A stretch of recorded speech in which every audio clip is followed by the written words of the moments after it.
That's the end of the old hag. The voice was unmistakably Sheila's. It was still dark outside, 4 a.m. What could Sheila be doing in the bathroom at such an early hour? She must be talking about me when she says old hag. Terrified, I quickly returned to bed. It was a good thing I woke up just then. Otherwise, I would have fallen into Sheila's trap. I never thought Sheila would go that far. I think realizing her plan was where her luck ran out. I'm Amelia Weston, 65 years old. I live a peaceful life with my husband Randy, who retired last year. Technically, our 32-year-old son, Michael, also lives with us, but he seems busy with work and play. He's hardly ever home, just comes back to sleep. It's worrisome that he hasn't experienced doing household chores even in his 30s, so I've suggested he move out on his own a few times, but he refused, saying, "Why? I only sleep here. It's a waste to pay rent." Michael, always out having fun. You were so much more responsible at his age. I complained to Randy, who just chuckled. Well, having many friends is a good thing. I suppose, but with this pace, marriage seems far off for him. Randy agreed, and we both laughed. However, by the end of that year, Michael introduced us to a woman saying he wanted to marry her. If he's made up his mind, we wouldn't object. After meeting her, the two quickly got married.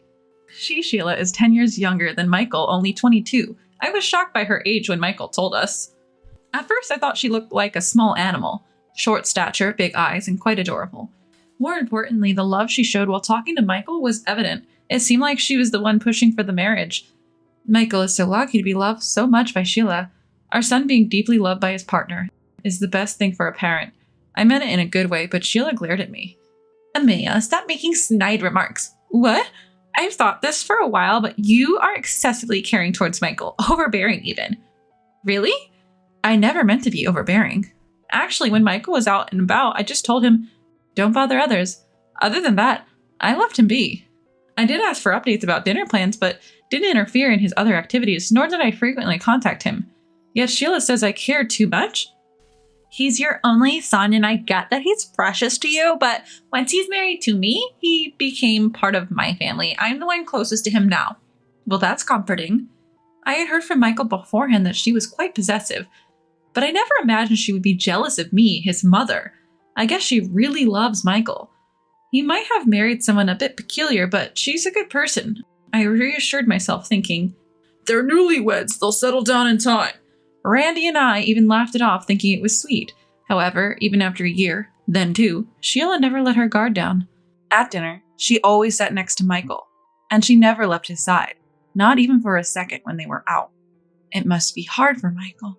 I wonder what will happen when they have kids. Randy and I were genuinely concerned. 3 years after Michael and Sheila got married, Randy passed away. He went so suddenly, even in his 60s. It was incredibly lonely, but friends and neighbors often checked in on me. Thanks to them, I recovered faster than I expected. Concerned about me living alone in the big house, Michael started visiting more often. But it was only about 3 times a year. I don't think that's too often. But someone wasn't amused by this. Sheila. I get that you're lonely since Randy's gone, but don't drag us into it. I never once asked him to come. It's great when he visits, but I've never forced him. I told Sheila just that. What? Stop playing the victim, acting all lonely on purpose. Aren't you ashamed to be so dependent on your son at your age? Dependent? And don't you even think about moving in with us. You'll disrupt our newlywed life. I couldn't keep quiet after hearing this. When Sheila went to take a shower, I called Michael aside. Could you please talk to Sheila? It hurts to always be painted as the bad guy. The bad guy? You don't know? When I relayed everything Sheila told me, Michael was genuinely shocked. Did Sheila really do that? Yes, she did. I get tired too, and I don't want things to get awkward between you two. You both should head back to your home soon. Michael paused for a moment, then replied, all right, we'll leave in another 2 or 3 days. Considering Sheila's attitude towards me, I wish they would leave today, but I accepted and replied, okay, I understand. That evening at dinner, Michael made a shocking suggestion. Mom, why don't you move closer to us? What? We had just talked about this. What was Michael thinking? Seeing me flustered, Michael began to explain. You're still active and strong now, but you're not getting any younger, Mom. I worry about you living alone. Michael. I felt Sheila's glaring eyes on me, but I chose to ignore them. Thank you. I appreciate the sentiment, but I can't leave this house. It holds memories of my time with Randy. Besides, I have plenty of people who can help if I need it. Michael seemed a bit unsatisfied with my response. I get where you're coming from, Mom. I'll think about it some more. You should too. Yes, thank you. Touched by Michael's unexpected concern, I drifted off to sleep that night. The next morning, I woke up and saw that it was only 4 a.m. It was still pitch dark outside. I got out of bed to use the restroom. Huh? While walking down the hallway, I heard a noise. What could it be at this hour? Curious and a bit cautious, I followed the sound. It was coming from the bathroom. Peeking gently into the bathroom, I saw a silhouette and a light of a mobile phone in the darkness. Then I heard a faint voice saying, "This is the end of the old hag." That mocking laughter was unmistakably Sheila's. What could she be doing in the bathroom at this hour? She must have been referring to me as the old hag. Scared, I quickly returned to my room and got into bed. 2 hours later at 6 a.m., driven by curiosity, I went back to the bathroom and then bumped into Sheila. "Oh, Emily! Good morning!" "Good morning. You're up early." She usually wouldn't rise until breakfast was ready. Noticing my suspicion, Sheila gave a breezy laugh. "I'm leaving tomorrow, so I thought I'd clean the place today as a thank you for letting me stay." "Thanks, but you really don't have to." "No, it's the least I can do. Oh, please don't go into the bathroom now. I'm cleaning it." Feeling the pressure from Sheila's assertiveness, I just nodded. For the entire day, I was kept away from the bathroom on Sheila's orders. After dinner, while tidying up, Sheila quietly approached. "Emily, I'll take it from here. You can go take a shower." But why? She had never offered to help before, and now this? It puzzled me more than pleased. "Just relax. How about soaking in the bathtub? I've prepared it for you," Sheila said with a broad grin. Michael even chimed in. "Wow, Sheila's being so kind," and laughed. However, seeing that I hesitated, Sheila grabbed my hand and led me to the bathroom. "Look, I prepared aromatic candles for you." "Oh, how beautiful." Several aromatic candles adorned the dimmed bathroom. Their faint glow looked magical. "Just hop in like this without turning on the lights." "But the ambience reduces the relaxation from the aroma," she said and left wishing. "Enjoy your bath." Am I overthinking? Is this just Sheila being nice? Lost in thought, my eyes suddenly caught sight of the bathtub, and I couldn't believe what I was seeing. What is this? I instinctively turned on the bathroom light, and there it was, clear as day. The bathtub was filled with a black liquid. Bath salt? But I've never seen this color before.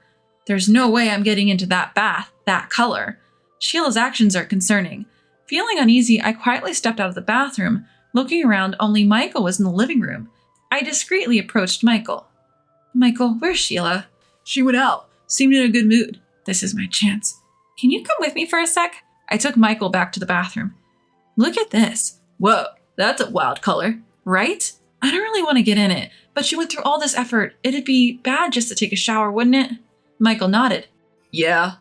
Then I'll go first." "Wait, what?" "It's probably just bath salt, but with this color, it's hard to get in. If I prove it doesn't stain the skin, you'll feel relieved, right, Mom?" I gratefully accepted Michael's offer. When I went back to the kitchen alone, the dishes were still piled in the sink. I wonder where Sheila went. As I was rolling up my sleeves to wash the dishes, I heard a noise from the entrance. Sheila, who had just returned home, saw me and exclaimed, "Emily, why aren't you in the bath?" Well, Michael said he wanted to go first. As we spoke, a shout came from the bathroom. Sheila rushed into the bathroom with a panicked expression. I followed right behind her. "Michael, are you okay?" As Sheila flung open the bathroom door, Michael was there, rinsing him off with the shower. "Sheila, what is this? It smells so bad."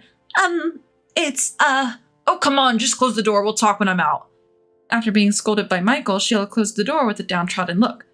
"So, what was that all about?" After finishing his shower, Michael confronted Sheila. "Well, it's not exactly..." "It's not a bath salt, is it? That thing smelled terrible. I feel like the smell is still there." I'm sorry." "So, what's with the black stuff?" Sheila, with a pale face, didn't answer and looked down. "Sheila!" Upon hearing her name, Sheila shuddered. She hesitantly replied, "It's squid ink." "What?" "That black stuff, it's squid ink." Both Michael and I exchanged surprised looks. "Sheila, why would you use squid ink?" "I thought it might be healthy," Sheila said, avoiding our eyes. Michael glared at Sheila. "Then you try getting in now." "I'd rather not." Sheila's words from this morning echo in my head. A suspicion suddenly arises within me. Could it be because I mentioned I'm allergic to squid? Sheila froze at my words. It seems I was right on the mark. Come to think of it, I told Sheila about my squid allergy in our casual chat the day before yesterday. Knowing my allergy, Sheila prepared a bathtub filled with squid ink. My head ached at the thought of such a bizarre idea. What's the deal with that? Is this some sort of cruel joke? It's not what you think. I just wanted to help Amelia relax. Sheila buried her face in her hands and began to cry. Is she thinking that crying will solve this? But I won't let it slide. So this was the old hag thing you were talking about? What are you talking about? Wait, Amelia. Sheila tried to stop me, her tears pausing, but I continued on. I heard what you said in the bathroom around 4 this morning. You were awake, Amelia? Sheila's eyes widened, her hand flying to her mouth. This is clear act of malice after all. But Michael always favors you. He's always worried about you. I was just so jealous. Sheila tried to deflect with a barrage of excuses. Basically, she was just jealous as always. Michael sighed heavily, rubbing his forehead. I was skeptical when I heard from Mom, but it seems her story was true. What? Sheila stared at us, her face pale. What did you tell Michael, Amelia? I was dumbfounded by her audacity. Blaming me after what she's done? How foolish can she be? I'm sure Michael felt the same, looking at Sheila with disbelief. That's enough. You've never been one to reflect on your actions. I'm done. Michael! I smile spread across Sheila's face, perhaps thinking she was forgiven. But in the next moment, Michael's words shattered that. Let's get a divorce. What? Sheila stood still, a frozen smile on her face. Wait, Michael, why? How did it come to this? This doesn't make any sense. It makes perfect sense. You tried to hurt Mom. Do you even understand what you've done? Sheila paused for a moment, but soon spoke up. But in the end, Amelia didn't go in. It was just an attempt, so I'm innocent. Michael shook his head at Sheila's protest. Do you really think it's that simple? It was only an attempt because Mom noticed, and I hate people who scheme behind the scenes. That's cruel. Sheila rushed over to Michael and clutched at his shirt, but he quickly pushed her away. So you're choosing Amelia over me? I wish she'd stop playing the victim. Seeing Michael not responding, clearly annoyed, I spoke up. I can't stand to watch this, Sheila. Sheila glared sharply at me.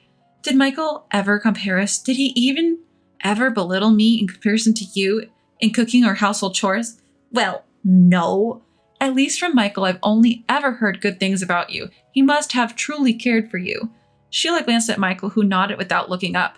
Yes, I never once saw you as a replacement for Mom, and I never compared. I genuinely liked you, Sheila.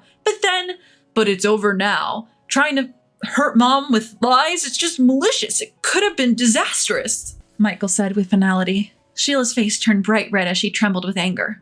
How could you both accuse me like this? It's unfair. It seemed like talking to her was pointless. We decided to call Sheila's parents and ask them to come and pick her up. When they arrived, she was still yelling, This isn't over! But they took her away, almost dragging her. Later, a meeting was held with Sheila's parents present. Luckily, they were reasonable people. After we explained the situation, they looked pale and apologized profusely. Yet they seemed overly indulgent with their daughter and pleaded in unison, Please don't divorce her! Apparently, Sheila was deeply infatuated with Michael, and they were worried about what she might do if they split. We promise, we'll ensure this doesn't happen again. Sheila remained silent, looking down. I could tell that Sheila genuinely liked Michael. Perhaps that's why she acted out of jealousy towards me. A little resentment is one thing, but after this incident, I can't just forgive and forget. I'm a parent too. I understand how you both feel, but did you really listen? One wrong move and I might not be here now. Sheila's parents looked up and gave a wry smile. That's a bit exaggerated. We admit our daughter did something foolish, but it wasn't that severe. Allergies are not a joke. It's not just a prank. Sheila knew about my allergy and still acted out. She probably did it because she was upset I might live near Michael. When I looked at Sheila, our eyes met. She quickly looked away. She knew exactly what would have happened if I had gotten into that bathtub. I feel the same as my mother. I can't go back to how things were with Sheila. I'll always be reminded of this incident, Michael said, looking at Sheila. I'd rather break up now before I get more disappointed in her. Sheila burst into tears again. Give me a chance. We might be able to work things out. It's impossible. What if we have kids and you get jealous of them? The mere thought terrifies me. Michael apologized deeply to Sheila's parents. Please, divorce. Sheila's parents seemed taken aback, but they probably realized reconciliation was impossible after seeing our firm stance. They began to persuade their daughter. Still, Sheila refused to accept the divorce. If you go that far, I'll demand a larger settlement. Are you ready to pay a huge amount? Stop it! Sheila, just give up. Ignoring her parents, her hair disheveled, she shouted, No, I won't let go. What about the compensation? Can you afford it? We wouldn't backtrack on the divorce just because of a demand for compensation. Is she so confused that she doesn't even get that? Most importantly, we haven't done anything to warrant such a demand. On what grounds would you demand extra compensation? Infidelity, perhaps? Making up lies won't work in your favor. If you play that game, we can play too. Realizing my determination, Sheila's parents stepped in hurriedly. Seems they judged that a conversation was impossible. We'll persuade her to agree to the divorce. Thank you. And so, our conversation with Sheila ended. The last time we saw Sheila, she looked pitiable, with her hair and face disheveled. I couldn't sense any of the charm she once had. Thanks to the efforts of Sheila's parents, the divorce went through. Relieved, Michael and I sighed. She might not have been a bad person, but she wasn't a good one either. Michael, you've always had bad luck with women. We laughed it off. By the way, Sheila moved back to her parents' home and now lives under their watchful eye. She tried everything from self-improvement to working at nightclubs, all to get back together with Michael.